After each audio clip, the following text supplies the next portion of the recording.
اپنے دوستوں کو یہ بات کہتا ہوں، اور میرے والد گرامی بھی ہمیں یہ تعلیم دیتے تھے، اور میں آپ سب کو یہ ترغیب دیتا ہوں کہ مسجدوں میں گو خادم موجود ہوتے ہیں دور موجود کے اندر جو صفائی وغیرہ کا انتظام کرتے ہیں.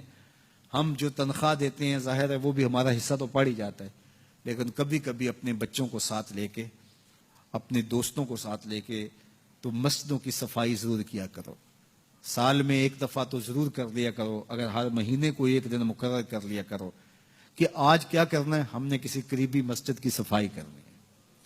مسجد کی صفائی کرنے والے کا دل صاف ہوتا ہے اور اس کو تکبر سے نجات نصیب ہو جاتی ہے. تو اللہ کے پاکیزہ گھروں کے ساتھ وابستگی، دل بستگی تعلق کے خاطر اور اس کی آبادی کے لیے کوشاں ہونا، لوگوں کو دعوت دینا کہ آؤ مسجد کی طرف چلیں، مسجد کی طرف چلیں، لوگوں کو نماز جمعہ کی دعوت دینا، لوگوں کو نمازوں کی دعوت دینا، مسجد میں بیٹھنے کی ترغیب دینا، یہ ایمان والوں کی علامت ہے اور یہ خوش نصیب لوگوں کا مقصوم ہے کہ وہ مسجد کی آبادی کے لیے کوشاں ہو جاتے ہیں اور آنے والوں کو خوش آمدید کہتے ہیں. مسجد کا امام ہو، مسجد کا خطیب ہو، منتظمہ کمیٹی ہو مسجد کی، یا انتظامیہ ہو یا خادمین مسجد ہو، ان کو یہ چاہیے کہ آنے والوں کو ویلکم کریں، آنے والوں کو تکریم دیں، عزت سے بٹھائیں، ان کی سہولیات ممکنہ حد تک اس کے لیے کوشش کریں تاکہ جو ہے وہ آنے والے آسودہ ہوں. بعض لوگ کہتے ہیں لوگ نخرے کرتے ہیں ہم لاٹ دیکھیں.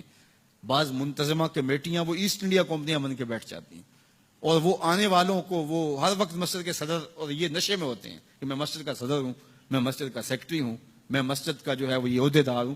خادم ہو تم مسجد کے، اور وہ مسجد کی خدمت کرے اور آنے والوں کے لاڈ دیکھیں. آپ دکان کرتے ہیں تو لاکھ کے لاڈ دیکھتے ہیں کہ نہیں دیکھتے؟ آپ فیکٹری چلاتے ہیں تو مزدوروں تک کے لاڈ دیکھتے ہیں کہ نہیں؟ جی میں نے اپنا کام چلانا ہے. تو آؤ نا ذرا مسجد کے نمازیوں کے بھی لاڈ دیکھو، تمہارا رب تمہارے پہ خوش ہوگا کہ یہ ان کے لاڈ دیکھتا ہے، ان کے ساتھ محبت کرتا ہے.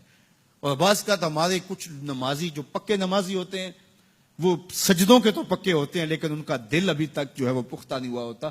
وہ اس زوم میں ہوتے ہیں کہ ہم نمازی ہیں اور نئے آنے والوں کو تنقید کا ہدف بناتے ہیں، نئے آنے والوں کو تنقید کے نشانے پہ رکھ لیتے ہیں. یہ بعض کا یار موبائل ہی کھلا رہ جائے اور کسی کا بجنے لگ جائے، یہ کسی نے جان بوجھ کے تھوڑا کھلا رکھا ہوتا ہے، یہ غلطی سے رہ گیا تو موبائل بجنے لگ جائے تو یوں گور کے دیکھتے ہیں جس طرح اس کو کھا ہی جائیں گے. میاں ایسا نہیں ہے. مسجد نبوی سے بھی کوئی مقدس جگہ ہو سکتی ہے. اللہ کے محبوب تشریف فرماتے، صحابہ بھی جلوہ فراستے. ایک دیہاتی آیا، بدو تھا، اس کو آداب کا پتہ نہیں تھا، وہ مسجد کے اندر پیشاب کرنے بیٹھ گیا.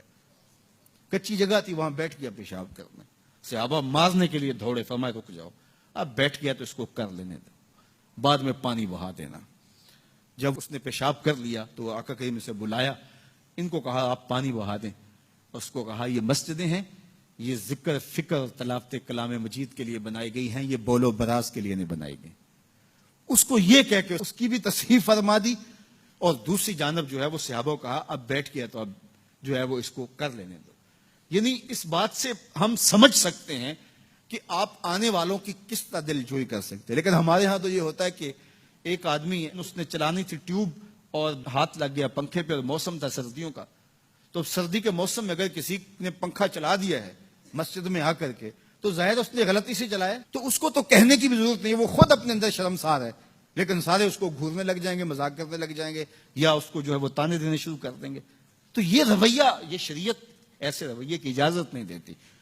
دل جوئی کرو، پیار کرو. تو آنے والوں کی دل جوئی کیجئے، ان کو محبت دیجئے، ان کو پیار دیجئے، ان کے لیے سہولیات فراہم کیجئے. بعض وہ ہمارے جلدی جلدی پنکھے بند کر دیں گے کہ نماز ہو گئی، جمعہ ہو گیا، پنکھے بند کر دیں گے، جی اب وقت ہو گیا نکلو یہاں سے. مسجدوں کو کشادہ رکھیں، کشادہ دل لوگوں کے ہاتھوں میں مسجدوں کا نظم و نسق دیں، جو کشادہ مزاج کے ہوں اور جو لوگوں کے لیے سہولیات فراہم کریں. اللہ کے گھر آباد ہوں، مسجدوں کی تعمیر، مسجدوں کی تزئین اور مسجدوں کے ساتھ وابستگی، مسجدوں کے ساتھ دل بستگی، یہ اہل ایمان کی علامت ہے. جس طرح نمازیں ہماری رمضان المبارک میں فرض تھیں ہمارے اوپر، رمضان المبارک کے گزرنے کے بعد بھی ایسے فرض ہیں. جس طرح جمعۃ المبارک کا اہتمام رمضان میں ہم کرتے تھے، ماہ سیام کے گزرنے کے بعد بھی اسی طرح ہمارے اوپر جمعہ فرض ہے. تو ہمارے ہاں یہ جو کلچر ہے کہ رمضان المبارک کے بعد نمازی سکڑ جاتے ہیں، تو اس کلچر کو ختم ہونا چاہیے. اسی طرح سے نمازوں کا تسلسل رہے اور نماز جمعہ کا تسلسل رہے.